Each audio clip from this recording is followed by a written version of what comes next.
2024년 1월 23일입니다. 내일 크라임 녹음이 있어갖고 대본 좀 보고 아침에 날이 좀 춥죠. 어제 안타깝게도 이 서천에서 전통시장에서 큰 불이 났어요. 거의 그 생업의 기반은 다 불이 탔는데, 글쎄요, 다행히도 대통령이 바로 좀 전에 보니까 수원시장의 그 화재 현장을 방문해갖고 그래도 좀 최소한의 생계 대책이나마 좀 내놨으면 좋겠다는 생각을 합니다. 아무래도 선거가 임박했고 그러니까 정치인들은 그거를 함부로 아니면 그냥 지나치기 힘들 겁니다. 보니까 이제 한동훈 그 사람도 거기 있대요. 정치인들은 참 쉽게 이렇게 하기도 하고 쉽게 하기도 하는데 독특한 어깨를 툭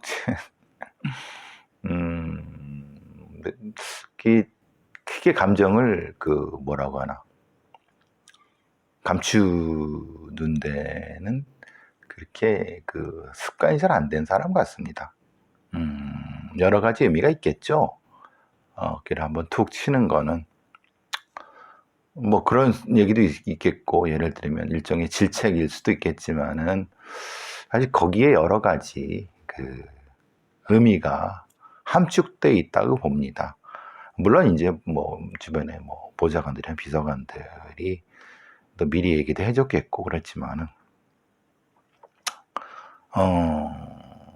근데 이제 직접 얼굴을 보고 그러면은 사실 감정이 나타나겠죠. 툭 치는 게 사실 생각해 보시면 이전에 어떤 다른 자리에서 그런 적은 없죠. 대통령이 된 후에도 아니면 대통령이 전에도 약간의 질책이지만은 그 질책이라기보다는 일종의 왜 그랬어? 라는 느낌도 들기도 하고, 아니면은 약간 좀 이 작은 감정이 실린 것일 수도 있겠고, 인간의 그 행동은 큰 행동보다는 작은 행동에서 그 사람의 감정의 그 단면이 나타납니다.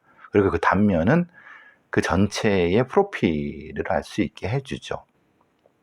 사실 처음에는 약속 대련이다, 짜고 치는 고스톱이다. 어제도 그런 말씀 잠깐 드렸지만은 큰 그림을 봐야 된다.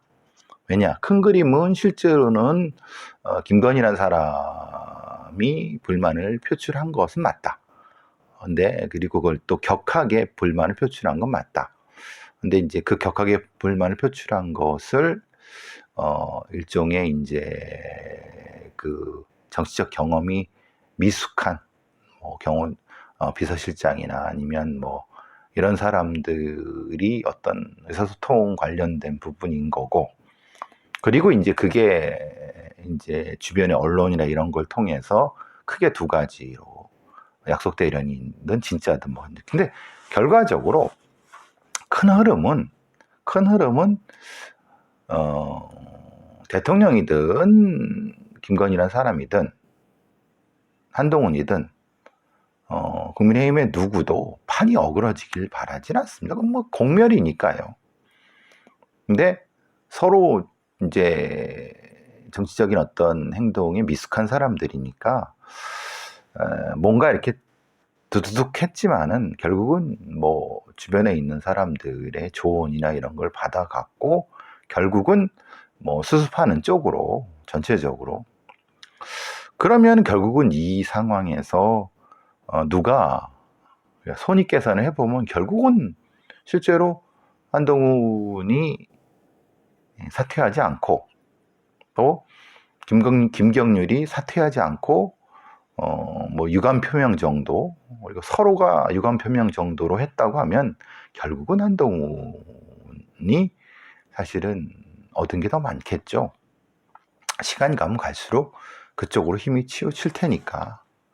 근데 이제 그 힘이 치우친다는 것도 표면적인 거고, 실제의 깊은 큰 그림을 봐야 된다. 제가 계속 말씀드리는 바입니다. 이게 약속대련이건 아니면 실제적인 어떤 투닥거림이건 그건 표면적인 거다.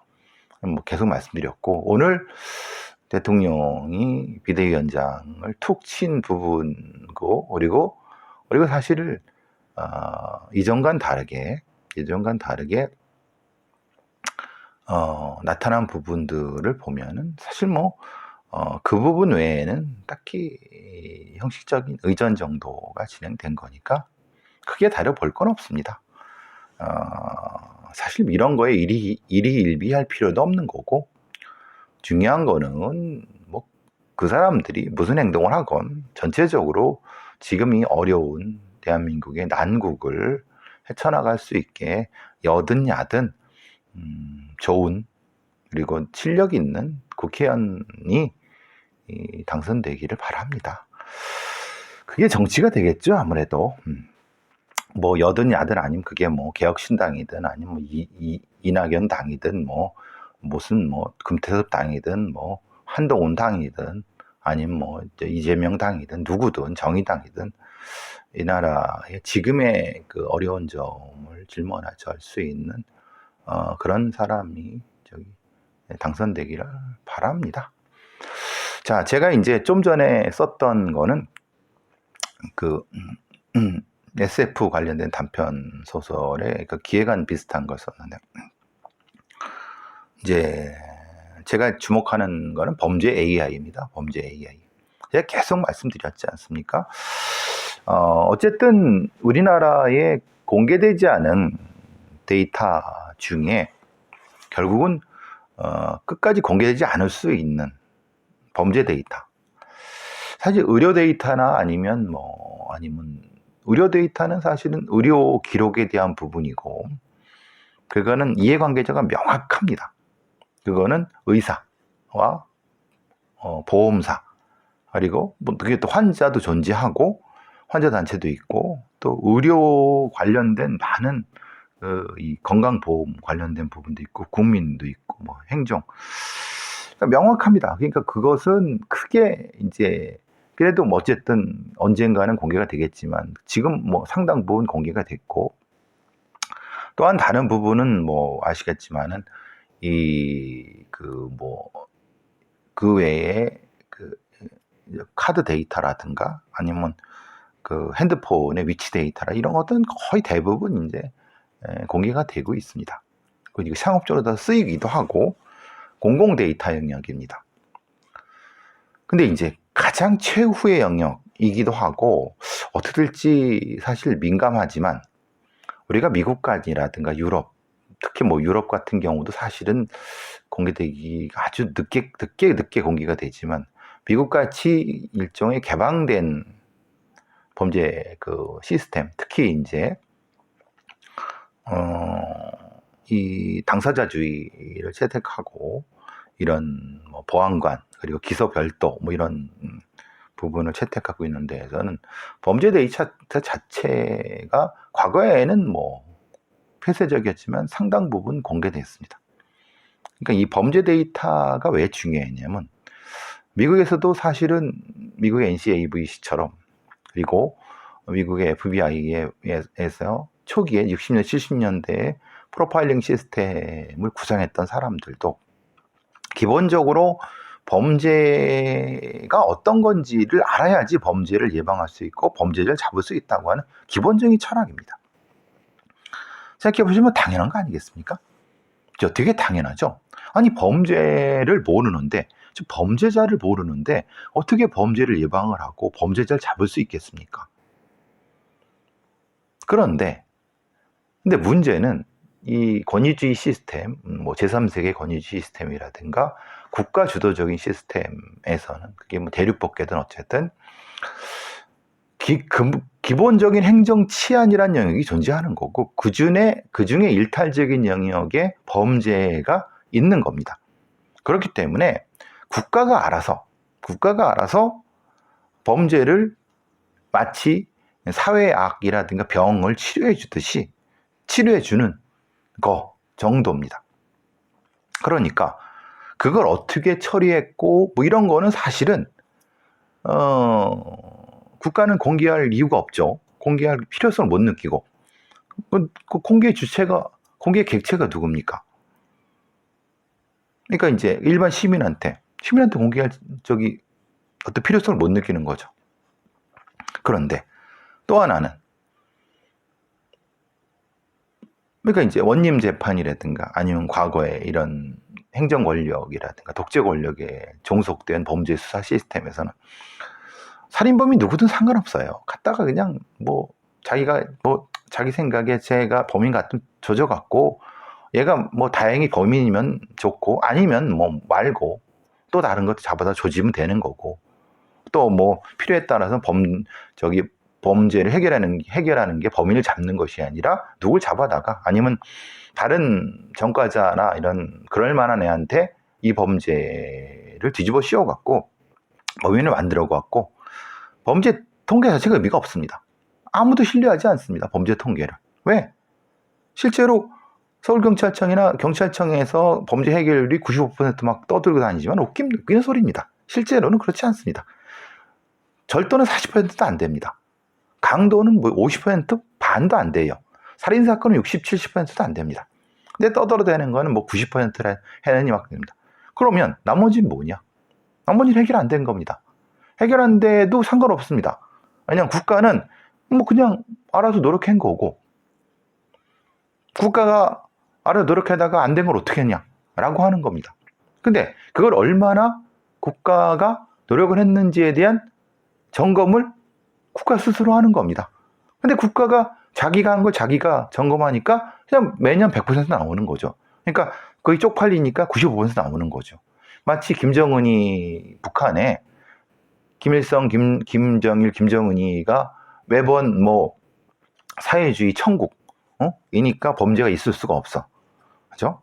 근데 범죄율이 없는 거죠. 범죄율이 없고 범죄가 존재하지 않는 거고 존재한다는 건 결국은 반 공화국에 반대되는 자들 다 정치범이 되는 겁니다. 그러니까 걔네들의 범죄 통계는 의미가 없어요. 범죄라는 것이 의미가 없어요. 근데 대한민국은 어떻습니까?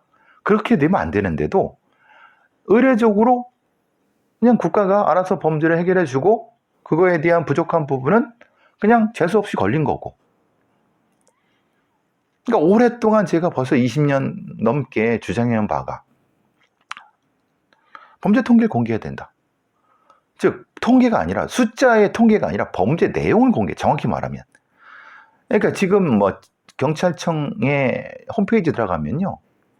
범죄 통계 다 공개되어 있습니다. 근데 숫자가 공개되어 있습니다.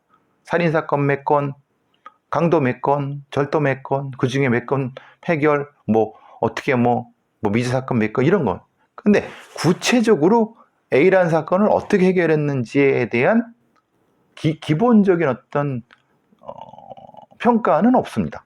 왜? 당연하게도 뭐냐면 몇 년 전까지만 해도 경찰은 범죄의 수사 주체가 아니었어요. 법적으로도. 몇 년 전에 바뀐 거죠.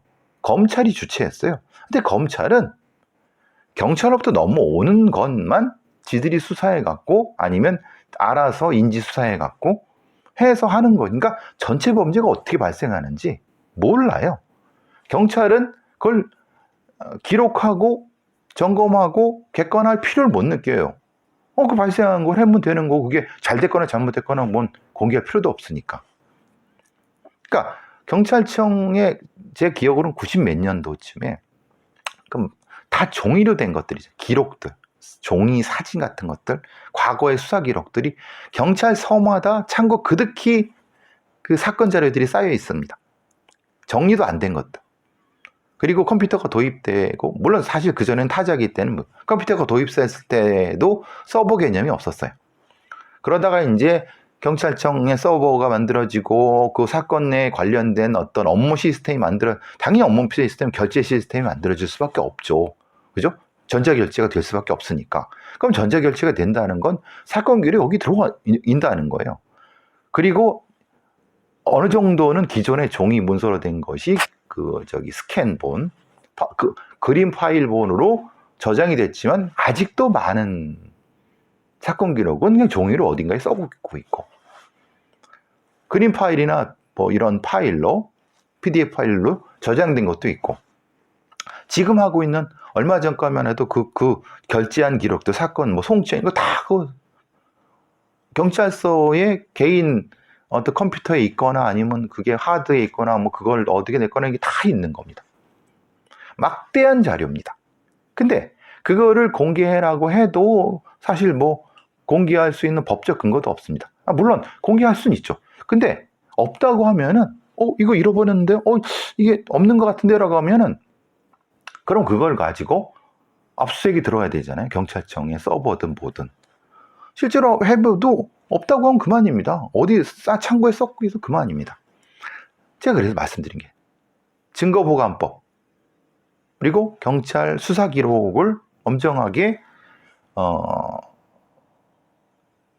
기록하고, 만약에 이것을 기록하지 않고 유실했을 땐 엄정히 처벌받는 네 번째 법이죠. 제가 주장하는 경찰 아니면 수사기관의 수사기록 보존법을 만들어야 된다. 보존공개법을 만들어야 된다. 그러니까 그게 이제 범죄 AI를 제가 왜 했냐. 우리나라에는 다시 말씀드리지만 경찰 대학이라든가 경찰 인재개발원 이런 데들 수사학과 뭐 수사를 가르친다는 무슨 과정들이 있고 그럽니다. 근데 거기서 가르치는 수사학과 교수 이런 애들이 실제로 그 교과서가 없어요. 그러니까 말하자면 자기가 경험적으로 아니면 사례적으로 한 것을 가지고 가르치는 거예요. 왜냐? 그 사람도 전체적으로 경찰이 여태까지 해왔던 사건 기록을 다 보고 다 보고 그것에 대한 어떤 추려서 나오는 어떤 기본적인 이론과 어떤 프레임에 의해서, 틀에 의해서 훈련받고 교육받은 게 아니라 말 그대로 본인도 맨땅에 헤딩하면서 배운 거고, 경찰대학에 있는 교수 요원 애들도 그런 수사를 했던 애들로 한 거예요. 제가 늘 말씀드리면 이런 거죠. 우리나라의 그 수사에는 교과서가 없다. 그럼 저한테 계속 그래요. 야, 경찰대학이나 경찰인재개발원이나 거기 가면 수사보안연수원 가면은 다 수사 과정 다 있고 3개월 과정 6개월 다 있는데 네가 뭘 안다고 떠드냐. 웃기는 소리 하지 마십시오. 그걸 가르치는 애들이 뭘 가르치고 가르치느냐. 말 그대로 사례 갖고 가르친다. 아니면 미국의 어떤 수사 교과서를 가지고 있다.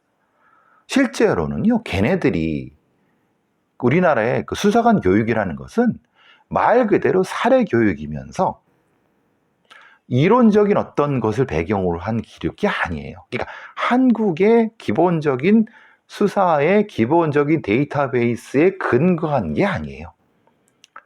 그러니까 누가 한 어떤 모범적인 사례의 예를 들면 사기 사건의 대표적인 어떤 사건, 살인 사건 중에 어떤 대표적인 사건, 성범죄 사건 어떤 이런 거를 가지고 한 거예요. 근데 그게 사례 교육이라는 거예요. 그러니까 제가 이렇게 말해도 못 알아쳐먹어요. 그게 무슨 소리인지 못 알아쳐먹어요. 그 경찰에 그거 수사하는 애들이. 그러니까 지들도 맨땅에 헤딩하면서 그냥 도제식으로 사수부사수로 했던 거를 지가 20년 넘게 수사했다고 되게 자랑스럽게 떠드는 거예요. 저는 그 경험에 대해서 폄훼할 생각이 없습니다. 그런데 그렇게 하면요, 20년 전, 30년 전 똑같은 겁니다. 새로 수사관이 되는 애들은요, 사수 잘 만나면 제대로 하지만 사수 못 만나면 맨땅에 헤딩하고 오류, 그냥 실패 이런 걸 겪으면서 또 해부적거리는 거죠. 그러면 왜 이 지랄을 하고 있느냐? 그건 과거에 수사건이 없을 때도 마찬가지예요. 수사의 기록 자체를 거기에 맞게 정리해갖고 분석해서 연구해서 그걸 가지고 가르칠 생각을 하지 않았다는 거예요. 그리고 그렇게 수사하지도 않았다는 거예요. 말 그대로 되는 대로 했어요. 되는 대로, 그리고 제일 잘하는 애 따라했고, 그리고 하다 보면은 해결되면은 이게 다 되게 잘 된 거예요. 근데 생각해 보시죠. 범인을 잡았는데 얘를 우발적 살인으로 잡은 건지 아니면은 계획적 살인으로 잡은 건지, 아니면 얘가 공범이 있었는데 아닌 건지, 아니면 피해자가 하나 더 있어. 이거에 대한 평가가 하나도 없어요. 그러니까 잡았으니까 다 끝난 거예요. 그러니까 그 사건이 제대로 어떤 모양이고 그건지도 몰라요. 그냥 해결했으니까 얘가 최고인 거예요. 그러니까 제가 이런 말을 해도 무슨 말인지 못 알아쳐먹어요. 그러니까 왜 제가 계속 범죄 AI, 범죄 AI냐. 기본적으로 한국의 경찰이 100년 전, 거의 뭐 80년 전? 그죠? 80년. 대충 쳐도, 해방 이후부터 쳐도, 55년. 거기에다가 25년이니까 거의 한 80년 되죠. 70년, 80년 동안 어떻게든 수사를 해왔잖아요. 그 중에 개판을 친 것도 있고, 조작한 것도 있고, 뭔가 제대로 잘한 것도 있고, 뭐, 그게 얼마가 됐고, 얼마가 됐는지 모르는 거예요, 그거를. 그러니까, 적어도, 뭐가 어떻게 됐든 그런 것들을 하나하나 기록해서 평가를 해서 잘했으면 잘한 걸로, 못했으면 또 질책은 하되 또 어차피 시간이 지났으니까 법적 책임 물을 수 없다 하더라도 최소한 진실은 밝혀. 의문사가 됐든 과거 간첩 조작 사건이 됐든 보니까 검은도 간첩 조작단 사건이 있네요. 그 간첩 조작한 거예요. 그래, 좋아요. 독재 시대에는 그랬다고 쳐. 독재 시대가 지난 소위 문민정부부터 또 똑같이, 이게 말이 안 되잖아요. 제가 이런 말을 하는 거를 못 알아쳐먹는다는 거예요. 소위 말하는 이제 경찰의 수뇌부라든가 아니면 이런 시안이나 범죄 영역에 하는 놈들도 무슨 말인지, 근데 아는 놈들은 사실은 알아요.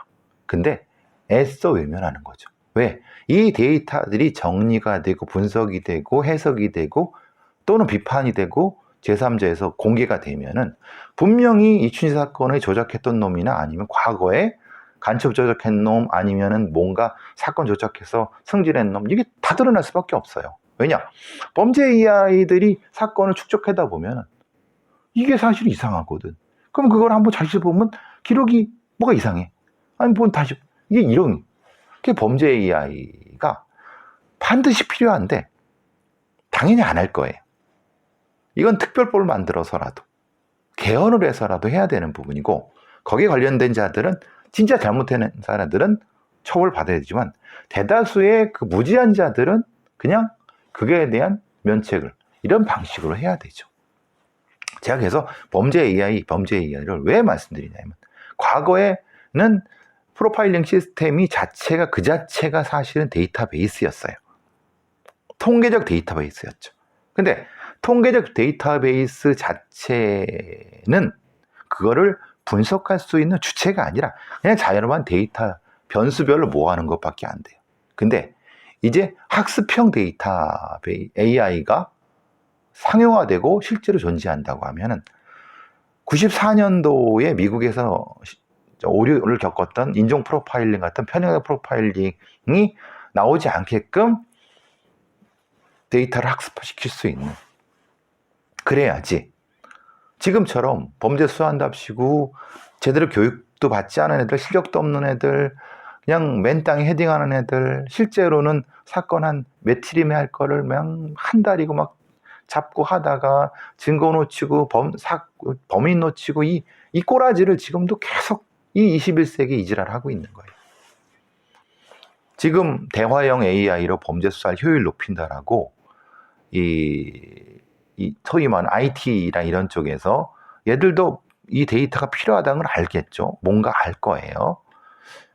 스켈터랩스라는 데서 경찰청 AI, 조서 작성. 그러니까 얘네들도 아는 거죠. 경찰청의 사건 데이터를 공개하지 않으니까 조서 작성할 때라도 피의자 조사든 아니면 참고인 조사든 그걸 도움을 주기 위해서. 그럼 지금 보면 사실은 경찰청에 있는 아니면 그냥 수사관들은 다 조서가 있어요. 조서 데이터가 있어요. 그죠? 텍스트로 된 거. 그걸 학습시키면은 어떻게 됩니까? 그게 사건 자료이기는 하지만 학습시키면 최적의 조서를 어떻게 작성하는 방식이 나오겠죠. 안 그렇겠습니까? 그래서 AI 조서 시스템이라고 하는 것은 피해자 조서 특히 이제 피의자가 아니라 피해자 조서 작성이나 범죄 사실 조사라든가 이런 형태를 데이터베이스화 해갖고 AI를 통해서 학습해갖고 조서 작성하는데 수사관의 역량을 높이는데 도움을 주는 데 지금 AI가 접근하는 정도밖에 안 돼요. 근데 다시 말씀드리지만 그것만 가지고는 안 된다. 그거는 전체 범죄 AI의 아주 일부다. 수사 현장에서 최적화된 AI 조서 시스템, 그리고 전화통화 녹취 파일을 텍스트로 해갖고 데이터베이스 학습시키는 것들, 이런 것들 굉장히 많은 분야에서 의료라든가 아니면 금융이라든가 이런 데서는 이미 쓰고 있어요. 문제는 이게 누군가 책임을 져야 되고 누군가 강제력을 행사할 수밖에 없기 때문에 상당히 조심스럽지만은 반드시 해야 된다. 그렇지 않고는 과거의 잘못된 정의를 회복시킬 수도 없는 뿐더러 지금 우리가 직면하고 있는 범죄 수사의 시간적인 한계, 공간적인 한계 아니면 데이터적인 한계를 극복하기 위해서는 반드시 AI가 우리 범죄 수사에 도움이 돼야 된다. 도움이 핵심 축으로 와야 된다. 그리고 거기에는 엄정한 형태의 제한 장치가 붙어야 된다.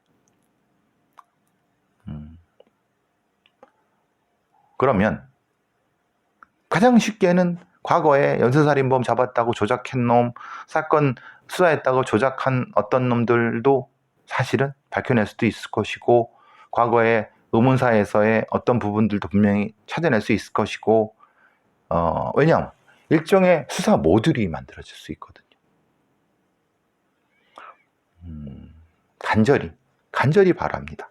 제가 다시 말씀드리면 부검의법, 증거보관법, 시체공시소법, 이제 다시 제가 이제부터 주장하려고 하는 사건 기록 공개법, 그 정리 및 공개법, 즉 범죄 AI법도 있어야 된다. 그게 우리 미래의 치안이 가야 될 길이다. 쓸데없이 경찰청장이라는 놈이나 경찰서부 놈들 무슨 과학기술 무슨 분광 꼭 DNA 꼴값도 그거는 그냥 치안이나 범죄사의 아주 작은 영역입니다. 핵심은 그게 아니에요. 핵심은 여기에 있는데 애써 외면하고 있고 애써 안 하려고 하고 있죠. 안 하려고 해서 안 될 수 있는 게 아닙니다. 범죄 AI는. 이거를 이 간명한 사실을 부정할 때 부정할 수 있습니까? 잠깐 쉬었다가